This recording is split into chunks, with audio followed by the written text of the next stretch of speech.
Dwi'n methu stanllonydd, dwi'n caru rhedag, dwi'n dysgu a dwi'n berson sydd yn gwneud fy ngorau glas yn dysgu ac yn rhedag.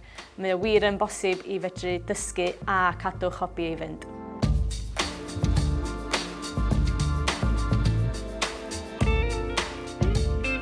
Mi o'n i'n ddisgybl yn ysgol gyfun Llangefni a mi wnes i ddysgu Ffrangeg i gychwyn tan cyfnod lleol 3 a wedyn nes i ddewis ond y gau. Mi oedd o'n bwnc mi o'n i yn wirioneddol caru oherwydd mi o'n i wrth y modd yn cael dysgu ieithoedd. Mi nes i benderfynu cario ymlaen efo'r pwnc a gwneud o'n lefel A. Mi nes i fynd i Brifysgol Gaerdydd ac astudio gyfraith a Ffrangeg. Ac yn rhan o'r cwrs, mi wnes i gael byw yn Nont am flwyddyn. Mi wnes i wirioneddol cael yr profiadau gorau yn cyfathrebu efo pobl o'r draws y byd, ond drwy'r iaith Ffrangeg. A mi nath o fy ysbrydoli fi i fod yn athrawes.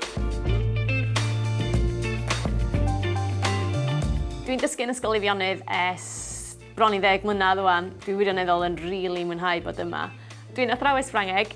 Dwi hefyd yn bennaeth yr adran Ffrangeg a dwi'n bennaeth blwyddyn 10. Mae dysgu yn rhoi lot o sgiliau gwahanol i chi.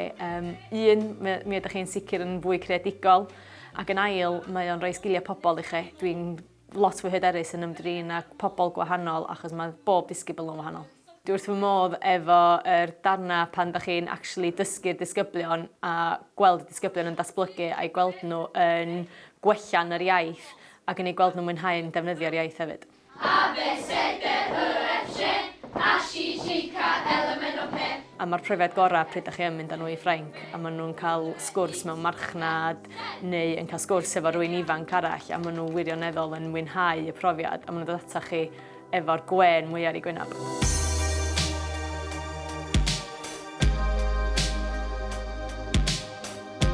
Nes i syrthio mewn cariad efo'r rhedag pan o'n i'n byw yn Ffrainc.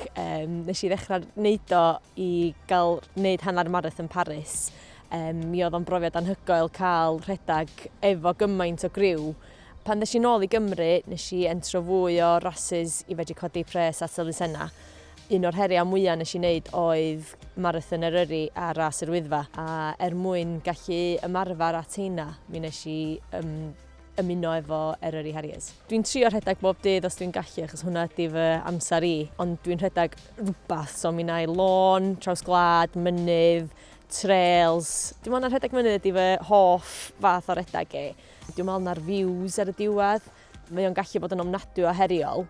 Da chi yn cael cerdded sydd yn beth neis. Ond ie, yr views dwi'n meddwl ar y top a jyst yr teimlad o chi wedi gwneud rhywbeth eitha gwerthchwyl.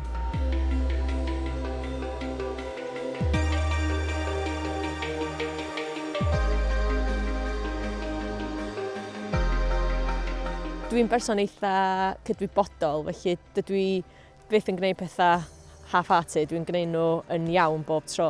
Felly pryd nes i ddechrau rhedag a gweld sut amser nes i a clywed pobl yn deud bod fi wedi gwneud yn eitha da, nath hynna wedyn gario ymlaen ac o'n i jyst yn trio gwythio'n hyn rhyw fymryn mwy.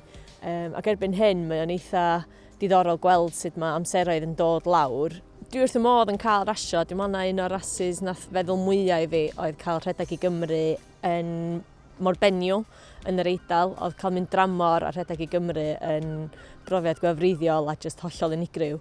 Mi nes i hefyd cael rhedag i Gymru yn ras yr Wyddfa ac ar ras lleol Moeleilio.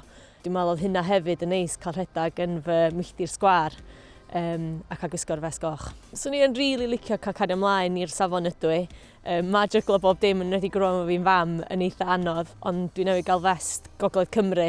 So, os dwi'n wedi cario ymlaen i gael fest Gogledd Cymru, mae hynna jyst yn un fraint ychwanegol, ond dwi ddigon hapus jyst cael gwisgo fest Eryri Harriers hefyd.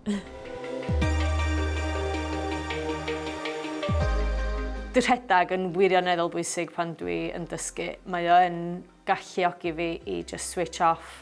Mae o hefyd yn amser i feddwl am fy actual dysgu hefyd, a mae o weithiau'n rhoi amser i fi feddwl am wersi a hefyd i feddwl am be dwi angen neud nesa a sut i jyglo fy amser o gwmpas.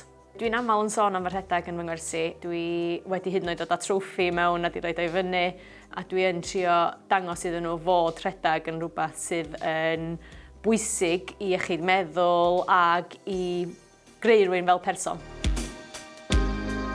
Dwi'n caru fy rhedag, dwi'n caru dysgu a dwi'n annog unrhyw un i roi trainers ymlaen a fynd am run a 'swn i'n annog unrhyw un hefyd i fynd i drio dysgu.